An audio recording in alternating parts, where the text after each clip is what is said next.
শুভেচ্ছা সবাইকে। শুনতে পাচ্ছ কিনা কাইন্ডলি একটু জানাবা, সবাইকে মেনশন করে দিবা। জ্যামের কারণে আসলে আসতে পারি না, খুবই দুঃখিত। মানে কি বলবো, এমন একটা জায়গায় ধরো 10 মিনিটের পথ আধা ঘন্টা লাগে, হ্যাঁ কিছু করার নাই। বাট আজকে আমরা অল্প সময়ের মধ্যে কমপ্লিট করে ফেলবো। বাট আজকের পড়াটা বেশ ইন্টারেস্টিং আর কি, বুঝছো? আজকের কবিতাটা মজা পাবা তোমরা।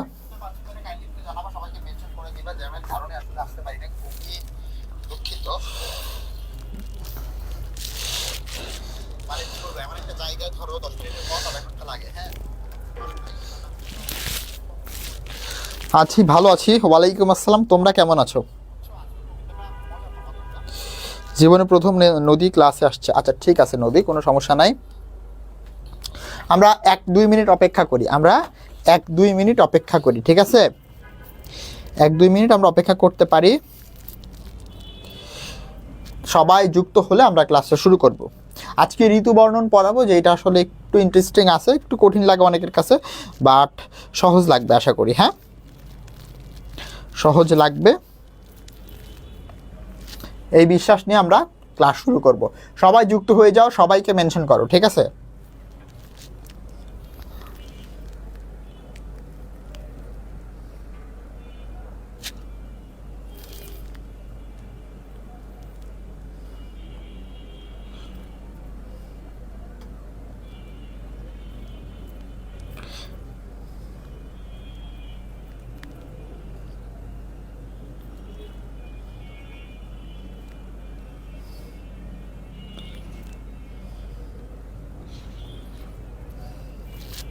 ওকে, আমরা 20 জন অলরেডি যুক্ত হয়ে গেছি। সবাই একটু দ্রুত যুক্ত হয়ে যাও।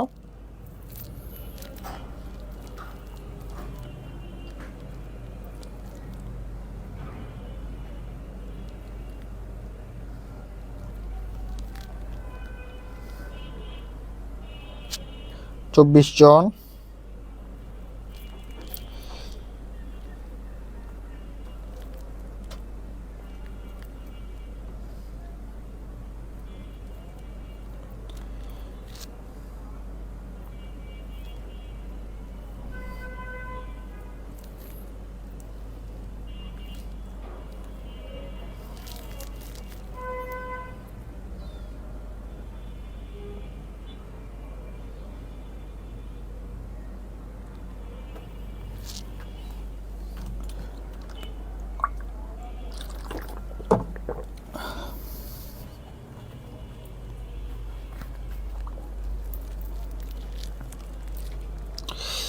ওকে, তো কতজন যুক্ত হয়েছো কাইন্ডলি একটু আমাকে জানাবা। ভালো আছি। দেখো আজকে আমরা পড়বো হচ্ছে ঋতু বর্ণন, যে কবিতাটি আছে ঋতু বর্ণন, একটা মধ্যযুগীয় কবিতা, ঠিক আছে? মানে ঋতু নিয়ে বর্ণনা মনে হচ্ছে, তাই না? আমাদের সবার কাছে মনে হচ্ছে এটা মনে হয় প্রাকৃতিক সৌন্দর্য বর্ণনা, কিন্তু আসলেই হ্যাঁ প্রাকৃতিক সৌন্দর্য বর্ণনা, কিন্তু এর ভিতরে না একটু রোম্যান্টিক ব্যাপার স্যাপার আছে, রোম্যান্টিসিজম আছে, বোঝা গেছে? কল্পনা বিলাসিতা আছে, ঠিক আছে? মানে এখানে আসলে একটু ঋতুর সাথে আমাদের একটা রোমান্টিক সম্পর্ক, যুবক যুবতীর আত্মার সম্পর্ক আছে, এই বিষয়টাই আসলে আমরা আজকে দেখবো। ক্লিয়ার? একদম প্রত্যেকটা লাইনের অর্থ আমরা বুঝবো, প্রত্যেকটা লাইনের অর্থ আমরা বুঝবো, যাতে করে আমাদের কোনো এমসিকিউ আসলে না আটকায়। যে ধরনের এমসিকিউ আসুক না কেন আমরা আটকাবো না। ভালো নাই জেরিন? কেন জেরিন ভালো নাই কেন? দেখো তাহলে আমরা কি শুরু করবো? আমি আর একটু দেখি কতজন আসছো তোমরা। 30। আচ্ছা ঠিক আছে, আমরা শুরু করি। দেখো খুব ইম্পর্টেন্ট একটা কবিতা, মধ্যযুগের কবি আলাওল, প্রায় আজ থেকে 400 বছরের আগে। হ্যাঁ, এই কবিতাটা হচ্ছে লিখছিল পদ্মাবতী কাব্যগ্রন্থে। হ্যাঁ, তো ওইখানে হচ্ছে একজন নায়ক ছিল পদ্মাবতী কাব্যগ্রন্থে, তো নায়কের নাম হচ্ছে তোমার রত্নকর নাকি এরকম একটা, ঠিক আছে? আর হচ্ছে পদ্মাবতী হচ্ছে এখানে নায়িকা। তো ওই কাব্যগ্রন্থটার তোমার হচ্ছে একটা অংশ এখানে মানে এখানে আনা হয়েছে, ঠিক আছে? ওকে, তার মানে আমরা কি দেখতেছি যে পদ্মাবতী কাব্যের একটা অংশ আসলে এখানে ঋতু বর্ণন অংশটাতে আনা হয়েছে। ক্লিয়ার?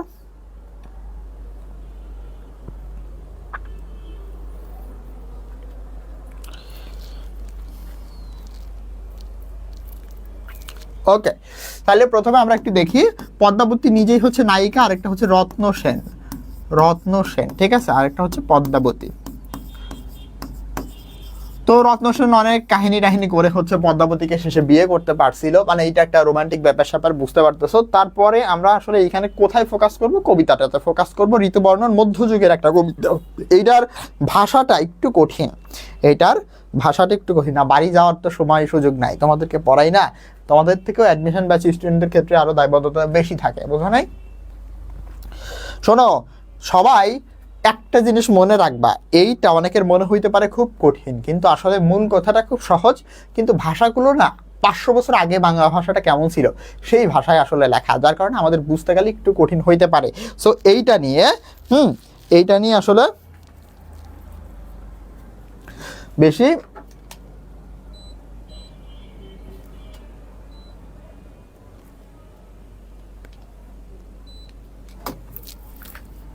ওকে, এইটা নিয়ে বেশি ভয় পাওয়ার দরকার নেই। আমি প্রত্যেকটা জিনিস খুবই খুবই মনোযোগ না দিলে কেউ বুঝতে পারবা না। ক্লিয়ার? দেখো, অতিরিক্ত কমেন্ট না করি। এখন আমরা ঋতুর পরিবর্তনের সাথে আমাদের মনের অবস্থার যে একটা পরিবর্তন হতে পারে, যারা যুবক যুবতী আছে তাদের ভিতরে যে রোমান্টিক ভাবসাব উদয় হইতে পারে, হ্যাঁ ওই বিষয়টাই আসলে এখানে কবিতার মাধ্যমে প্রকৃতির সাথে মানব মনের একটা সম্পর্ক সেইটা আসলে বোঝানো হয়েছে। তাইলে প্রথমে তিনি আসলে কার কথা বলছেন? বসন্ত ঋতুর কথা বলেছেন। কার কথা? সবাই খেয়াল করি, বসন্ত ঋতুর কথা বলেছেন। তাইলে প্রথমে তিনি বসন্তের কথা দিয়ে শুরু করছেন। প্রথমে বসন্ত ঋতু নবীন পল্লব, তার মানে কি, যখন বসন্ত আসে তাই না, গাছে গাছে নতুন পাতা হয়, ফুল ফোটে, তো এই সৌন্দর্যটাকে তিনি বলছেন যে প্রথমে বসন্ত ঋতু নবীন পল্লব। ক্লিয়ার? এই মাত্র আসছে। তাহলে প্রথমে বসন্ত ঋতু নবীন পল্লব। এইবার দেখো, দুই পক্ষ আগে পাছে মাঝে সুমাধব। তাহলে এইখানে ব্যাপারটা কি? দুই পক্ষ আগে পাশে মধ্যে সুমাধব, একটু কঠিন লাগতে পারে, বাট এটা আসলেই সহজ, এটা আসলেই সহজ। দেখো মাত্র আমরা কবিতাটা শুরু করলাম, সো প্যারা নিও না, হ্যাঁ ওকে, রেকর্ড ক্লাস করে নিও। দেখো, প্রথমে বসন্ত ঋতু নবীন পল্লব, তার মানে বসন্ত ঋতুতে যে গাছে গাছে নতুন পাতা আসে এইটার সৌন্দর্যটা তিনি বললেন। তারপরে বলতেছেন দুই পক্ষ আগে পাছে মধ্যে সুমাধব। এখন এইখানে একটু দেখো, সুমাধব, হ্যাঁ সুমাধব। এইবার দেখো দুই পক্ষ আগে পিচ্ছে, তার মানে কি? এইবার দেখো, শীতের পরে আসে বসন্ত, তাই না? এর আগে হচ্ছে শীত আসে, তারপরে আবার কি আসে? গ্রীষ্মকাল, তাই না? বসন্তের পরে আবার গ্রীষ্ম আসে। তাইলে এখন ব্যাপারটা হচ্ছে এই যে আগে পাশে দুই পক্ষ, একটা হচ্ছে শীত পক্ষ আর একটা হচ্ছে গ্রীষ্ম পক্ষ, কিন্তু মাঝখানে হচ্ছে সুন্দর এই সুমাধবটা হচ্ছে বসন্ত নিজেই। তার মানে উনি বসন্তের সৌন্দর্য দিয়ে কবিতাটা শুরু করলেন, যে প্রথমে বসন্ত ঋতু নবীন পল্লব, দুই পক্ষ আগে পাছে মধ্যে সুমাধব। তাহলে দুই পক্ষ, একটা হচ্ছে শীত আর একটা হচ্ছে গরম, মাঝখানে বসন্ত, না শীত না গরম, এবং প্রকৃতির সৌন্দর্য। এইটুকু বোঝা গেছে কিনা বলো?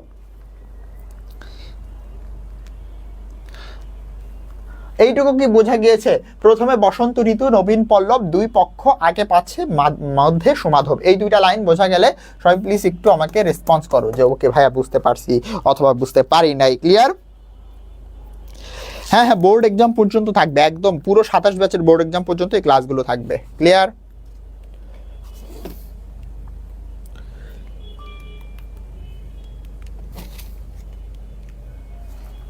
বোঝা গেল? আচ্ছা, এইবার তারপরে দেখো, মলয়া সমীর হইলা কামের পদাতি, মুকুলিত কইল তবে বৃক্ষ বনস্পতি।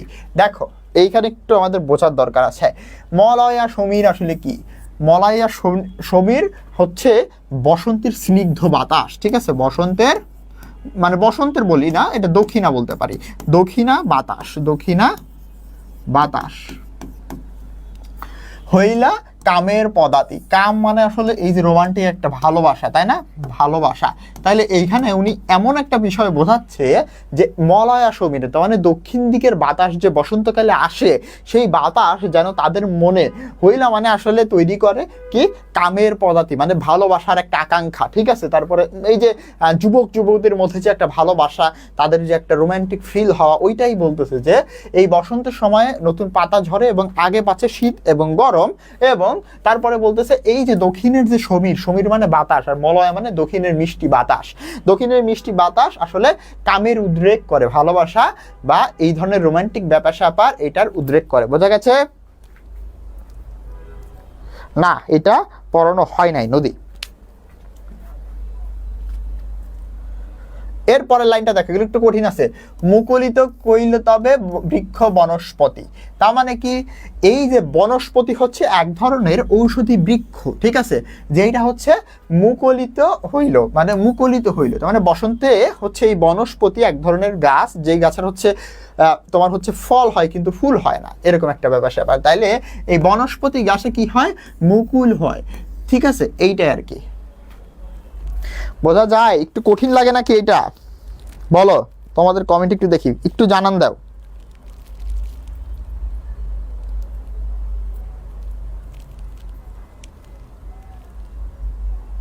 না, খুব বেশি দেরি হয় নাই। তাহলে প্রথমে হচ্ছে বসন্ত ঋতু, নতুন গাছে পাতা ধরে। তারপরে কি বলতেছে, দুই পক্ষ আগে পাছে মধ্যে সুমাধব, মানে আগে আর পিছে হচ্ছে শীত আর গ্রীষ্ম, কিন্তু মাঝখানে সুমাধব মানে বসন্ত। মলয়া সমীর হইলা কামের পদাতি, তার মানে মলয় সমীর কি করে, স্নিগ্ধ দক্ষিণের বাতাস কামের উদ্রেক ঘটায় বা ভালোবাসার একটা রোমান্টিক ব্যাপার স্যাপার তৈরি করে।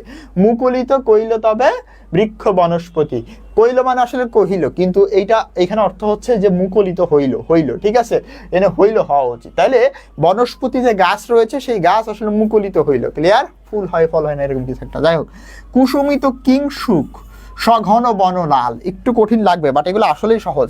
দেখো, এই কিংসুক মানে কি, কিংসুক মানে হচ্ছে পলাশ ফুল, সবাই পলাশ ফুল দেখছো না, পলাশ ফুল একদম সুন্দর লাল হয়ে থাকে কিন্তু, তাই না, যখন ফোটে পলাশ ফুল, তোমরা একটু কল্পনা করো কেমন লাল হয়ে থাকে।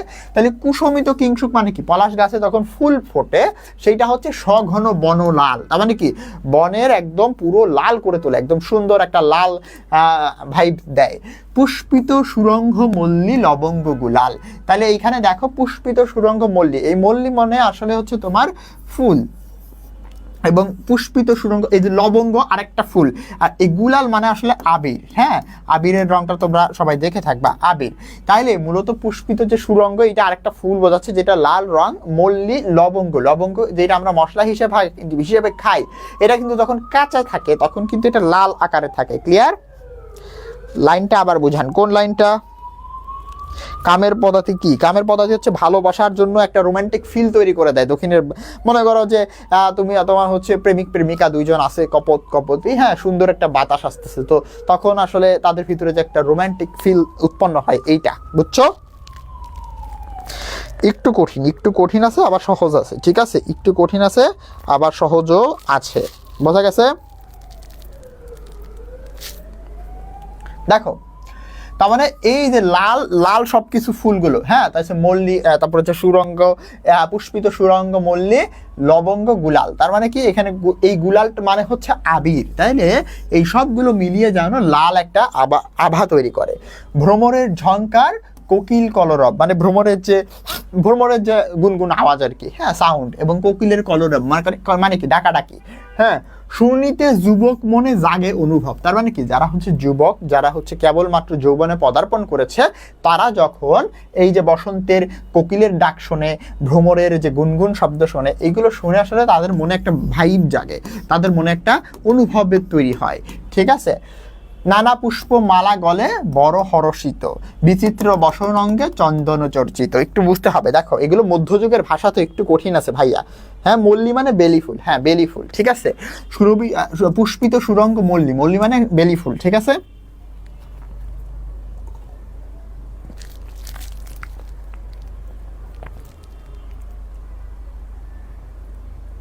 এটা মধ্যযুগের 400 বছর আগের লেখা, এরকমই ছিল। দেখো, নানা পুষ্প মালা গলে বড় হরচিত, এখানে একটু ভালো করে বুঝতে হবে যে নানা ফুল, ঠিক আছে, নানা ধরনের ফুল যেগুলো হচ্ছে তারা মালা হচ্ছে গলায় দেয়, এবং গলায় দিয়ে কি তারা হরষিত, হর্ষ মানে কি জানো, হর্ষ মানে হচ্ছে আনন্দ, ঠিক আছে। তাইলে তারা নানান ধরনের ফুল গলায় দেয় এবং তারা আনন্দ পায়। দেখো, বিচিত্র বসন মানে হচ্ছে পোশাক, হ্যাঁ, বিচিত্র বসন অঙ্গে, তারা হচ্ছে নানান ধরনের পোশাক তারা পরে, এবং চন্দন চর্চিত একটা ব্যাপার স্যাপার। আগেকার যুগে কিন্তু মেকআপ টেকআপ ছিল না, এই চন্দন যেটা সেটা দিয়ে তারা সাজুগুজু বা এই ধরনের ইয়ে করতো। তাইলে ব্যাপারটা কি দাঁড়াইলো, পুরো বসন্তের সময় তাদের যে একটা রোমান্টিক ভাব আসে, এইটা তিনি বর্ণনা করলেন, ক্লিয়ার। অ্যাম্বুলেন্সের শব্দ তো আসবেই ঢাকা মেডিকেল কলেজের পাশে। তাহলে দেখো প্রথমে বসন্ত ঋতু নবীন পল্লব, দুই পক্ষ আগে পাছে মধ্যে সমাধব। তাইলে বসন্ত ঋতুতে নতুন পাতা হয়, এটা খুব সহজ কথা। তাহলে আগে পিছে হচ্ছে কি শীত গরম, তার মাঝখানে বসন্ত। তারপরে দেখো এই যে বনস্পতি যে গাছ সেটা মুকুলিত হয়, কিংশুকে মানে কি সুন্দর পলাশ ফুলে লাল হয়ে যায় চারপাশ। হ্যাঁ, এই মল্লী লবঙ্গ গুলাল এই সব কিছু মিলিয়ে যেন একটা আবিরের মতো গুলাল, গুলাল অর্থাৎ আবির, ঠিক আছে। তাহলে আবিরের মতো একটা সুন্দর ইয়ে তৈরি হয় আর কি। লবঙ্গ গুলাল, লবঙ্গ গুলাল হচ্ছে লবঙ্গ ফুল, তোমরা একটা সার্চ দিয়ে দেখতে পারো, লাল রঙের। হ্যাঁ, এবং সুরঙ্গ মল্লী, ঠিক আছে। এখানে মল্লী বলতে বোঝানো হয়েছে বেলি ফুল, তাহলে পুষ্পিত বেলি ফুল, তার মানে কি বেলি ফুল ফোটে, এবং পাশাপাশি এই যে লবঙ্গ গুলাল তার মানে কি লাল রঙের লবঙ্গ ফুল ফোটে, আবিরের মতো হয়ে যায়। ভ্রমরের ঝংকার এবং কোকিলের যে ডাক এইগুলো দিয়ে যুবক মনে আসলে অনুভব জাগে, একটা ভাব জাগে। নানা পুষ্প মালা গলে বড় হরচিত, তার মানে কি নানান ফুল ইয়ে দিয়ে তারা অনেক বেশি আনন্দিত থাকে। বিচিত্র বসন অঙ্গে চন্দন চর্চিত, তার মানে কি তারা নানান ধরনের ড্রেস আপ করে। হ্যাঁ, যেহেতু আবহাওয়াটা খুব সুন্দর, এবং চন্দন চর্চিত, চন্দন এক ধরনের হচ্ছে তোমার সৌন্দর্য বর্ধনকারী পদার্থ হিসেবে এখন ব্যবহৃত হয়, কিন্তু তখন তারা চন্দন দিয়ে আসলে সাহায্য করতো। ক্লিয়ার?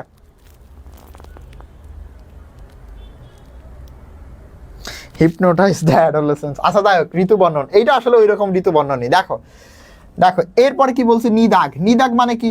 নিদাগ মানে হচ্ছে গ্রীষ্ম। সম এ এইভাবেই লিখতো তখন সবাই। অতি প্রচন্ড তপন, তপন মানে হচ্ছে আসলে সূর্য। তাইলে ব্যাপারটা কি, যখন হচ্ছে নিদাগ মানে গ্রীষ্মকাল আসে, নিদাগ মানে কি গ্রীষ্ম, তাহলে যখন হচ্ছে গ্রীষ্মকাল আসে তখন হচ্ছে প্রচন্ড তপন মানে কি সূর্য অনেক বেশি তাপ দেয়, এটা তো সিম্পল। রৌদ্র ত্রাসে রহে ছায়া চরণ শরণ।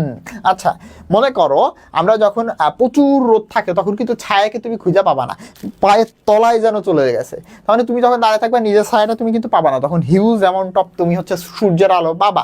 তাই বলতেছে যে রৌদ্রের ত্রাসে মানে রোদের ভয়ে ছায়া হচ্ছে চরণে শরণ মানে কি পায়ের তলায় একদম থাকে, পায়ের তলায় ইয়ে চলে যায়। মানে চরণ মানে পা, আর শরণ মানে চরণের আশ্রয় নেয়, ঠিক আছে। তার মানে কি ছায়া হচ্ছে এই সূর্যকে ভয় করে, এবং ভয় করে হচ্ছে তোমার পায়ের তলায় আশ্রয় নেয়। ক্লিয়ার? পুষ্পমোহের চন্দন। তাইলে রৌদ্র ত্রাসে, রৌদ্রের ভয়ে ছায়া চরণে শরণ, তার মানে কি ছায়াটা হচ্ছে একদম পায়ের তলায় যে আশ্রয় নেয়, তার ছায়াকে পাওয়া যায় না। চন্দন চম্পক মাল্য মলয়া পবন, তার মানে কি চন্দন, গ্রীষ্মের ব্যাখ্যা দিচ্ছে কিন্তু। হ্যাঁ, চন্দন আছে, ওকে। চম্পক মাল্য মানে কি চাপা ফুলের মালা, এবং মলয়া পবন মানে কি, পবন মানে বাতাস, আর মলয়া পবন মানে দক্ষিণের বাতাস। সতত মানে সব সময়।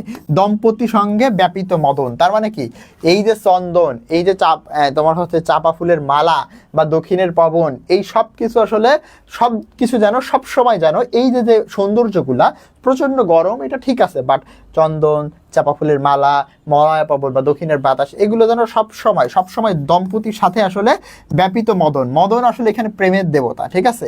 মদন হচ্ছে এখানে প্রেমের দেবতা, কিন্তু ওরা আসলে এই সব কিছু যে আসলে লাভ বা ভালোবাসা বা একটা অনুভূতিকে বয়ে নিয়ে চলে, এইটাই আসলে বোঝানো হচ্ছে। ক্লিয়ার? বসন মানে ড্রেস। তাইলে নিধাগ সময়ে প্রচন্ড গরম, এটা ঠিক আছে। ছায়া কি হয় যেন রৌদ্রের ভয়ে পায়ের তলায় চলে যায়, তার মানে ছায়াকে দেখা যায় না। হ্যাঁ, এবং এই যে সৌন্দর্যগুলো দেখো, চন্দন, তারপর হচ্ছে চাপা ফুলের মালা, মলয়া পবন, এইগুলো মিলিয়ে কি হয় সব সময় সতত দম্পতি সঙ্গে ব্যাপিত মদন, এই সব কিছু যেন সবসময় যেন মদন দেব বা ভালোবাসার যে দেবতা তাকে যেন সবসময় কাছেই রাখে। বোঝা গেছে? ভাইয়া মনোযোগ দিয়ে, অনেক কঠিন কিন্তু, হাবি জাবি কমেন্ট করে কোনো লাভ নাই। পাবন সময়, এইবার হচ্ছে আবার পাবন সময়। পাবন সময় মানে কি, এতক্ষণ আমরা বসন্তে কি হয় এইটা বুঝলাম, গরমে কি হয় এইটা বুঝলাম, এখন আবার আসবো বর্ষার সময় আসলে কি হয়, বর্ষা ঋতু। পাবন সময় মানে হচ্ছে বর্ষা ঋতু। হ্যাঁ, বর্ষা ঋতু, বর্ষা বৃষ্টির সময়। পাবন সময়ে ঘন ঘন গরজিত, তার মানে কি ঘন ঘন মেঘ গর্জা, এটা তো খুবই সিম্পল। নির্ভয়ে বরিশে জল চৌদিকে পূরিত, মানে কি চারদিকে নির্ভয়ে জল পড়ে মানে বৃষ্টি পড়ে, আর চৌদিকে পূরিত মানে কি পূরণ হয়ে যায়, ভরে যায়, পানি পড়ে। হ্যাঁ, ঘোর শব্দ কৈলেশে মল্লার রাগ গাত্র। আচ্ছা, এখানে একটু বুঝতে হবে মল্লার কি। মল্লা এখানে হচ্ছে তোমার একটা রাগ, ঠিক আছে।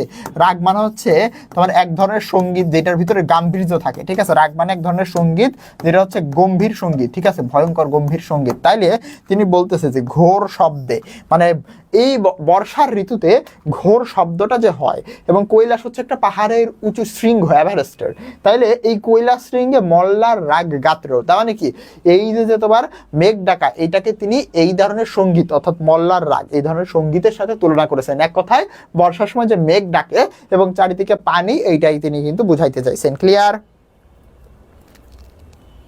হ্যাঁ, মদন প্রেমের দেবতা।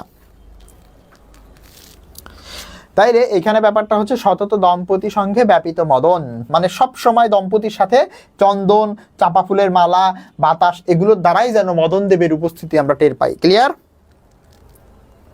কঠিন আছে ভাই, আজে বাজে কমেন্ট কইরো না, যেটা বলছে। ক্লিয়ার? ওকে, চলো।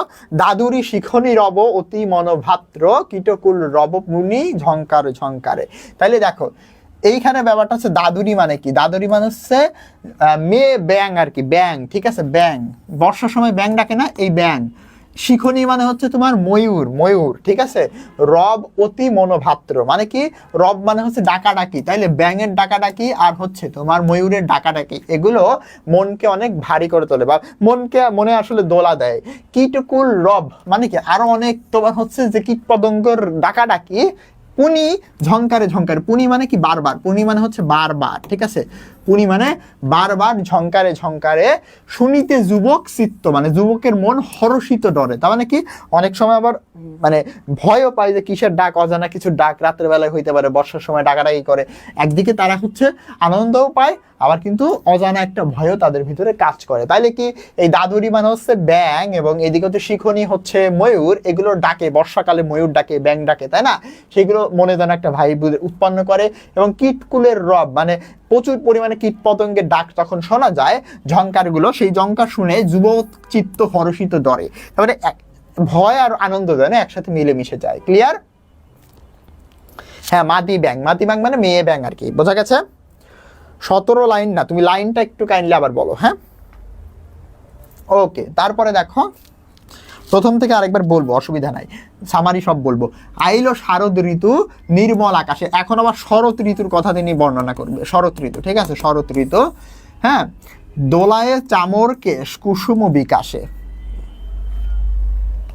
দেখো চামর মানে এখানে একটু বুঝতে হবে, শরতে তোমরা কাশফুল দেখছো কেউ, এদের এরকম কাশফুল থাকে না, এরকম কাশফুল, হ্যাঁ, কাশফুল এরকম কিন্তু এদের বাতাসে এরকম মনে করে ইয়ে করে।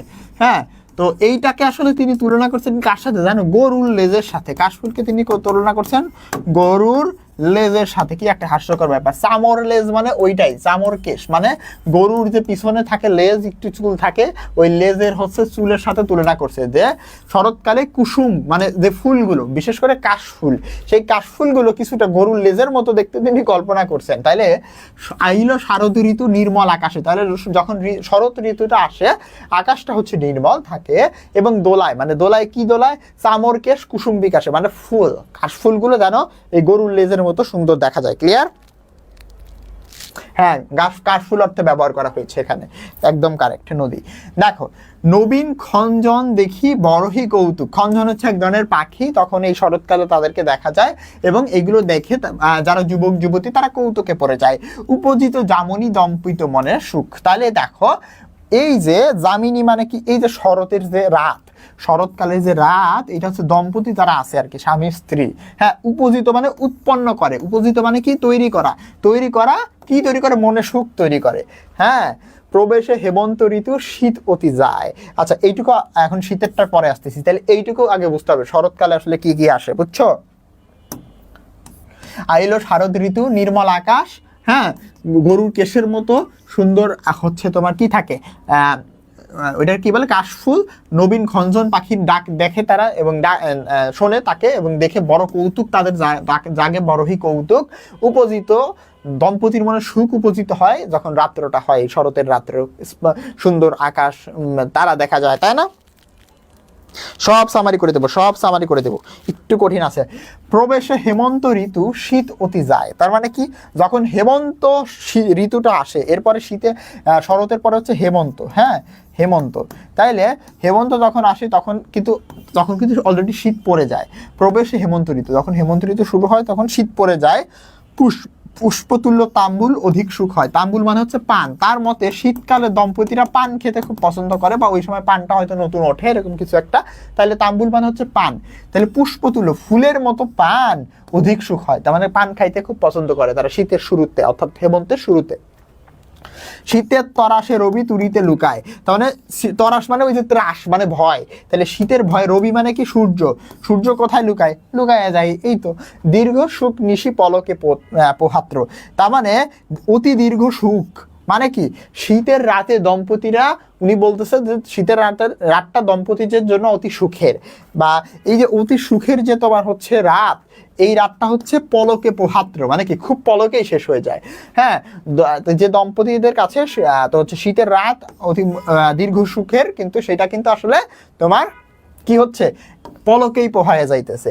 পুষ্প সজ্জা ভেদি তুলি বিচিত্র বসন, তার মানে কি এই যে আরামের একটা ঘুম শীতের রাতে দম্পতিরা, তাহলে সেই সজ্জা ভেদ করে আবার সকাল উঠে বিচিত্র বসন মানে কি বিভিন্ন ধরনের পোশাক, মোটা কাটা পোশাক তাদেরকে পরতে হয়। উড়ে উড়ে এক হইলে শীতের নিবারণ, তার মানে কি যখন তারা বিচিত্র এই ধরনের সোয়েটার জাতীয় পোশাক পরে ঘুম থেকে উঠে, তখন দেখা যায় তাদের আস্তে আস্তে এই যে শীত নিবারণ হয়, হইলে মানে হয় আর কি, শীত নিবারণ হয়ে যায়। এরপরে দেখো কাফুর কস্তুরী সুয়া যাবক সৌরভ দম্পতির চিত্তে তো চেতনা অনুভব, মানে এই যে কাফুর যেটা দেখতে পাচ্ছ, কাফুর, তারপরে হচ্ছে কস্তুরী। কাফুর মানে যে কর্পূর চিনো না, এটা একটা সুগন্ধি পদার্থ। কর্পূর, কস্তুরী মানে হচ্ছে হরিণের একটা অঙ্গ, যেটা থেকে অনেক সুন্দর ঘ্রাণ তৈরি হয়, অনেক দামি। তাহলে এই কস্তুরী, সুয়াও এক ধরনের সুগন্ধি, এবং যাবক এইগুলো এক ধরনের সুগন্ধি। এইগুলোর যে সৌরভ, তখন তো আর এত পারফিউম ছিল না, এই কর্পূর, কস্তুরী, সুয়া, যাবক, এগুলোর যে সেন্ট, এইগুলাই দম্পতির চিত্তে চেতন অনুভব করে। তার মানে এই যে শীতের সময় হয়তো তারা খুব এই যে পারফিউম গুলা তাদের সনাতন পদ্ধতির যে কর্পূর, কস্তুরী, চুয়া, যাবক এইগুলা তারা ব্যবহার করতেন, এবং এর যে গন্ধটা এটা শীতের সময় আসলে বেশি ব্যবহার হতো, এবং দম্পতির চিত্তে যেটা হচ্ছে নতুন প্রেমের একটা উদ্রেক করে, বা খুবই অ্যাট্রাক্টিং একটা বিষয় আর কি, বুঝতে পারছো? জাবারি মানে রাত্র। সিঙ্গেল বসন্ত উপভোগ করতেছে নূপুর আক্তার। আচ্ছা ঠিক আছে, আমি দোয়া করে দিলাম তুমি বেশি দিন সিঙ্গেল না থাকো, ঠিক আছে ভাই? আমি আরেকবার একটু তোমাদেরকে সামারি করে দিই, সবাই মনোযোগ দিও, 40 জন আছে, সবাই মনোযোগ দিও। এইটা খুব সহজ, এইটা মানুষের জীবনের মনের অবস্থা, বিশেষ করে যুবক যুবতীদের এবং দম্পতিদের মনের অবস্থা ঋতুর সাথে সাথে কিভাবে পরিবর্তন হয় সেটা বোঝাচ্ছে। প্রথমে আমরা আসলে বসন্তের কথা তিনি বলছেন যে বসন্তের সময় নতুন পাতা হয়, দুই পক্ষে আগে পাছে মধ্যে সুমাধব, তার মানে কি আগে হচ্ছে শীত, তারপর হচ্ছে বসন্ত, আরেকটা হচ্ছে এটা কি আবার গরম, এর মাঝখানে সুমাধব বা হচ্ছে কি বসন্ত থাকে।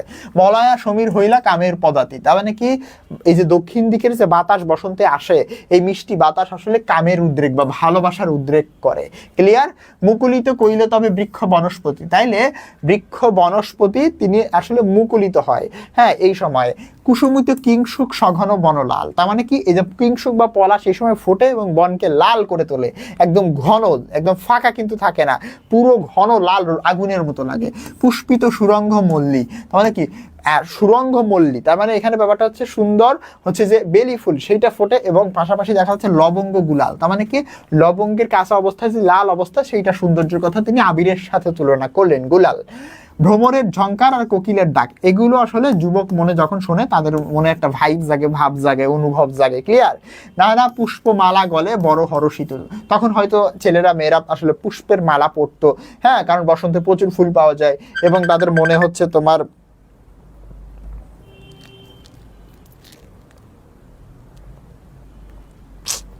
দিয়ে ফেলে হুঠার। দেখো নানা পুষ্পমালা গলে বড় হর্ষিত, তাইলে নানান ধরনের ফুলের মালা তারা গলায় দেয় এবং প্রচুর পরিমাণে আনন্দিত হয়। বিচিত্র বসরঙ্গে চন্দন চর্চিত, তার মানে কি সুন্দর করে চন্দন দিয়ে সাজুগুজু করে, প্লাস হচ্ছে নানান ধরনের বসন বা পোশাক তারা পরে। নিধাগ, এরপরে কি আসতেছে শীত শেষ, এবার বসন্ত শেষ, এবার আসবে গরম। নিধাগ সময় অতি প্রচন্ড তপন, তার মানে কি যখন হচ্ছে গরমের সময় তখন সূর্য অনেক বেশি কড়া থাকে। রৌদ্র ত্রাসে রহে ছায়া চরণ স্মরণ, তার মানে কি ছায়া পায়ের তলায় আসলে চলে যায় এবং রৌদ্রের যে ত্রাস মানে রৌদ্রের ভয়ে হচ্ছে ছায়া কোথায় যায়, পাততলে পলায়, বাকে স্মরণ করে। ক্লিয়ার? চন্দন ও চম্পক মাল্য মলয়া পবন, তার মানে কি চন্দন, তারপরে হচ্ছে চম্পক মাল্য মানে চাপা ফুলের মালা, হ্যাঁ, দক্ষিণের বাতাস, সতত দম্পতি সঙ্গে ব্যাপিত মদন, তার মানে কি ঠিক যেন এই সৌন্দর্যগুলো গরমের এত তীব্রতার মাঝেও এই যে চন্দন, তারপর হচ্ছে চাপা ফুলের মালা বা এই যে দক্ষিণের হালকা বাতাস গরমের সময় যেটা আসে, সেটা যেন এই দম্পতিদের সঙ্গে আসলে প্রেমের যে দেবতা সেইটার একটা আত্মিক সংযোগ ঘটায় দিচ্ছে, বা প্রেমের যে উপস্থিতি সেইটাকে আসলে ইয়ে করতেছে। ক্লিয়ার? সুয়া কি বুঝি নাই, তোমার কোশ্চেনটা আমি বুঝি নাই। এরপরে কি পাবন সময় মানে বৃষ্টির সময়টাকে কিভাবে তিনি রোমান্টিক করছে দেখো। পাবন সময় ঘন ঘন গরজিত মানে মেঘ অনেক বেশি গরজায় আর কি, ঘন ঘন। নির্ভয়ে বরিশে জল চৌদিকে পূরিত মানে প্রচুর পরিমাণে পানি পড়ে এবং চারদিকে হচ্ছে পূরণ হয়ে যায়। ঘোর শব্দে কৈলাস মল্লার রাগ গাত্র, তার মানে কি এই যে অনেক শব্দ করে মেঘ কোথায়, কৈলাস পাহাড়ে, আর মল্লার রাগ গাত্র মানে কি গভীর একটা রাগ যেন তারা গাইতেছে, রাগ এক ধরনের সঙ্গীত, তার মানে এই গম্ভীর সঙ্গীতের সাথে তিনি এই যে কৈলাস পর্বতে যে মেঘ ডাকাডাকি করে এটার সৌন্দর্যকে তুলনা করেছেন। ক্লিয়ার? পাগল ছিল না কি ছিল, পাগল থাকলে তো তুমি যদি অতই ভালো থাকতে, ঠিক আছে, তুমি এর মতো পাগল হও তোমার নামও বইয়ে আসবে নুজহাত। দেখো এরপরে বর্ষাকালে কি হইতেছে, দাদুরি শিখুরি নব অতি মন ভাত্র, তার মানে কি মনে আসলে খুব ভাব জায়গায় কি তোমার হচ্ছে যে দাদুরি মানে হচ্ছে মেয়ে ব্যাং এবং হচ্ছে শিখনি ময়ূর এগুলোর ডাক, হ্যাঁ, রব মানে ডাক, তাহলে এগুলো হচ্ছে মনকে ভার করে তোলে। কীটকুল রব পুনি ঝংকারে ঝংকারে মানে প্রচুর পরিমাণে কীট পতঙ্গের রব আমরা শুনতে পারি, পুনি মানে এখানে পুনরাবৃত্তি হয় বা বারবার আসে, ঝংকারে ঝংকারে। শুনিতে যুবক চিত্ত হরষিত দরে, তার মানে এক ধরনের আনন্দ এবং ভয় দুইটাই এখানে কাজ করে। ক্লিয়ার? আইলো শারদ ঋতু নির্মল আকাশে, শরতের সময় নির্মল আকাশ থাকে। দোলায় চামর কেশ কুসুম বিকাশে, তাইলে যে তোমার কাশফুলগুলো এগুলো গরুর লেজ বা এই যে চামর কেশের মতো আসলে দোলায়। হ্যাঁ, ওকে। নবীন খঞ্জন দেখি বড়হি কৌতুক, খঞ্জন হচ্ছে এক ধরনের পাখি যেটা দেখে অনেক কৌতুক জাগে যুবক মনে। হ্যাঁ, উপজিত যামিনী দম্পতি মনের সুখ, তার মানে এই যে শরতের যে রাত্রি, পরিষ্কার রাত্রি, সেইটা উপজিত মানে তৈরি করে দম্পতির মনের সুখ তৈরি করে। প্রবেশে হেমন্ত ঋতু শীততি যায় মানে কি শীত যেন অনেকটাই পড়ে যায় তত সময়ে। হ্যাঁ, পুষ্পতুল্য ওকে, পুষ্পতুল্য দেখো তো কি হলো, আচ্ছা দেখো, পুষ্পতুল্য তাম্বুল অধিক সুখ হয়। পুষ্পতুল্য তাম্বুল মানে ফুলের মতো যে পান, সেগুলো যখন তারা খায় তাদের অনেক সুখ অনুভূত হয়। শীতের তেরাসে রবি তুরিতে লুকায়, আগে কিন্তু ছায়া লুকাইতেছিল কার ভয়ে, রৌদ্রের ভয়ে, এখন আবার শীতের ভয়ে রৌদ্র আবার তুরিতে লুকায় মানে খুব দ্রুত তাড়াতাড়ি লুকায় যায় তুরিতে। হ্যাঁ, অতি দীর্ঘ সুখ নিশি পলকে পোহাত্র, তার মানে এই যে শীতের রাতকে বলা হচ্ছে অনেক সুখের রাত, যেই সুখের রাত এইটা হচ্ছে দম্পতিদের কাছে তারা হচ্ছে বিশ্রাম আশ্রাম, ঠিক আছে, অতি দীর্ঘ সুখ নিশি পলকে পোহাত্র, তার মানে কি শীতের রাতের যে উপভোগ সেটা কিন্তু অল্প সময়ের মধ্যেই আসলে ফুরিয়ে যায়। তার মানে কি শীতের রাত দীর্ঘ হলেও আসলে তাদের কাছে মনে হয় সুখের সময় তাড়াতাড়ি ফুরিয়ে যায়, এটা আমাদের সবারই মনে হয়, তাইলে অতি দীর্ঘ সুখ নিশি পলকে পোহাত্র। পুষ্পসজ্জা ভেদ ভুলি বৈচিত্র্য অবসান, আবার সকালে কিন্তু এই যে বেড অফ রোজ পুষ্পসজ্জা মানে তোমার হচ্ছে তারা যে একসাথে আনন্দে শীতের রাতে লেপ কাঁথা, ঠিক আছে, তাহলে এই যে পুষ্পসজ্জা ভেদ ভুলি বিচিত্র বসন, আবার এই ধরনের পোশাক আশাক তাদেরকে পড়তে হচ্ছে। উড়ে উড়ে এক হইলে শীত নিবারণ, এগুলো যখন আমরা পড়ি, হ্যাঁ, তখন হচ্ছে কি এই যে শীত নিবারণ হয়ে যায়। তারপরে দেখো কাফুর কস্তুরি সুয়া জাবক সৌরভ, এই সুয়া হচ্ছে এক ধরনের সুগন্ধি, জাবক হচ্ছে এক ধরনের সুগন্ধি, কস্তুরি এক ধরনের সুগন্ধি, কাফুর সবগুলো হচ্ছে মানে সেন্ট আর কি, সেন্ট বোঝো তো, এইগুলা হচ্ছে সুন্দর, তাদের গন্ধ আছে। দম্পতির চিত্তে তো চেতন অনুভব, তার মানে কি এই যে যে সুগন্ধগুলো শীতকালে হয়তো বেশি ব্যবহার করা হতো এবং এইগুলো দম্পতির মনে চেতনার অনুভব করে, আরো বেশি রোমান্টিক করে তোলে, আরো বেশি অ্যাট্রাক্টিং করে তোলে একে অপরকে। বোঝা গেছে?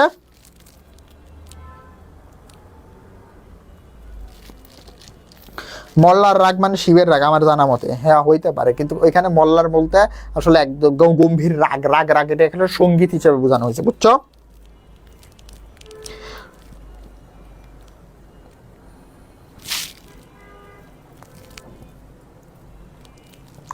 হ্যাঁ রিয়াক্ট দেয়, কবি এত না বলে তার কাছে প্রতিদিন রোমান্টিক, এটা বললেই পারতো। আচ্ছা হ্যাঁ হ্যাঁ প্রতিদিন রোমান্টিক, আচ্ছা দেখ তার মানে এখন তোমরা বুঝছো তো, কিছুটা তো ক্লিয়ার হয়েছে, আরো বেশি প্র্যাকটিস করবা। তোমাদেরকে আমি একটা এইচডব্লিউ দেই, ছোট্ট একটা পরীক্ষাও হবে, যেহেতু এটা একটু কঠিন, ঠিক আছে, এক্সাম হবে এটার উপরে, বুঝছো? এইটার উপরে কালকে আমি কোশ্চেন দিয়ে দিব, 10টা এমসিকিউ আমি এক্সাম নিব, ঠিক আছে? দেখি তোমরা কেমন কি বুঝছো, কারণ এটা এখন যদি না পড়ো তাহলে পরে আবার ভুলে যাবা। দেখলা তো কত জটিলতম একটা বিষয়, তাই না?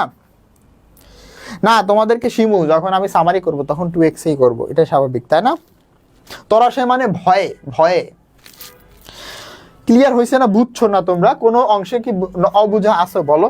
এই যে উপজিত এই শব্দগুলো লিখে নিছো তো সবাই, লিখে নেওয়াটা কিন্তু অনেক ইম্পর্টেন্ট, কারণ এটা একটু জটিল একটু শব্দ টব্দ ব্যবহার করা হয়েছে। জটিল না, জামিনী মানে রাত্রি, হ্যাঁ, তাহলে কি উপজিত জামিনী ছিল, তার মানে দম্পতি মানে সুখ। এই যে শীতে বসন্ত কি বলে এটারে তোমার, এই যে ইসের সময় শরতের সময় যে রাতেরও ফাঁকা তারা টারা থাকে, তাইলে এই জামিনীর দম্পতির মনে যেন শরতের সময় উপজিত হয় সুখ, উপজিত মানে তৈরি হওয়া, বুঝছো?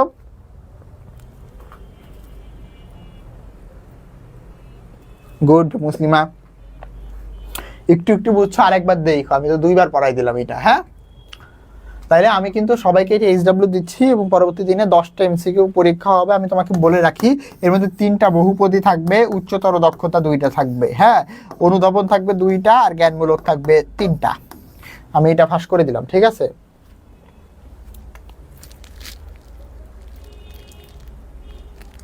হ্যাঁ, ওই রাগ মানে গম্ভীর সঙ্গীত, বুঝছো? বোঝা উচিত, কারণ খুব বেশি জটিল না, মূল কথা কিন্তু খুব ইজি, যে প্রকৃতির সৌন্দর্যের সাথে সাথে মানব মন, যুবতীর মন, যুবকের মন, কপত কপতির মনে যে দোলা দেয় সেইটাই, বুঝছো? বলো, বোঝা যায়?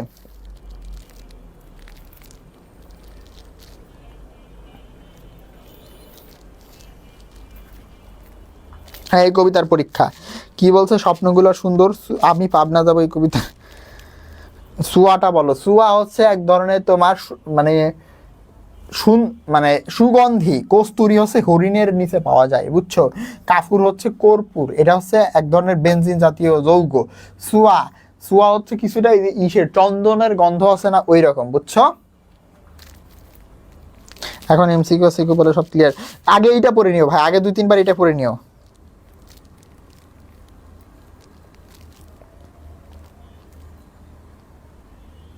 লিখতেছো, হ্যাঁ, তাহলে এইটাও লিখে নিও। কাফুর মানে হচ্ছে কি? কাফুর মানে হচ্ছে তোমার কর্পূর, কস্তুরী মানে হরিণের এক ধরনের সুগন্ধি অঙ্গ, চুয়া মানে হচ্ছে তোমার ওই চন্দনের গন্ধ, জাবক মানে কি? জাবক মানে হচ্ছে আলতা, আলতার ভিতরে একটা গন্ধ পাওয়া যায়, ঠিক আছে? সেই গন্ধকে তিনি সৌন্দর্য, সুগন্ধি আলতার কথা বলছে এখানে, বুঝছো?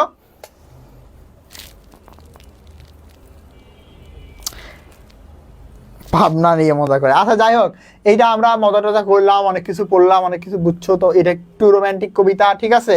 ঋতুর সাথে রোমান্টিসিজমের একটা মেলবন্ধন, হ্যাঁ, মানে স্পেসিফিক না, সার্বজনীন রোমান্টিক একটা ব্যাপার স্যাপার বলা হয়েছে, যে দম্পতিরা এরকম এরকম করে, এরকম এরকম হয়। তো একটু বড় হয়েছে এখন, রোমান্টিক জিনিসপত্র পড়তে হবে, এটাই স্বাভাবিক, তাই না? তাহলে আজকে আমরা এই পর্যন্তই রাখি, পরবর্তী দিন আবার দেখা হবে। ঋতু বর্ণন ভালো করে সবাই পড়ো, এবং তোমাদের এক্সাম হবে 10টা এমসিকিউ এর উপরে, ওকে? কোশ্চেন প্যাটার্নটা আরেকবার বলবো, 3টা জ্ঞানমূলক প্রশ্ন থাকবে, একদম সিম্পল 3টা।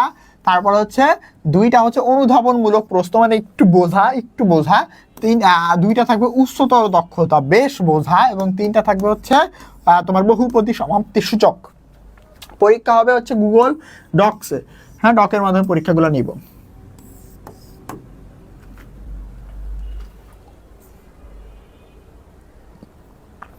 লিখে নিছো তো? কোনো অংশে কারো সমস্যা থাকলে আমাকে বলতে পারো, এখনো বলতে পারো, হ্যাঁ, যে কারো যে কোনো অংশে সমস্যা থাকলে আমাকে বলতে পারো।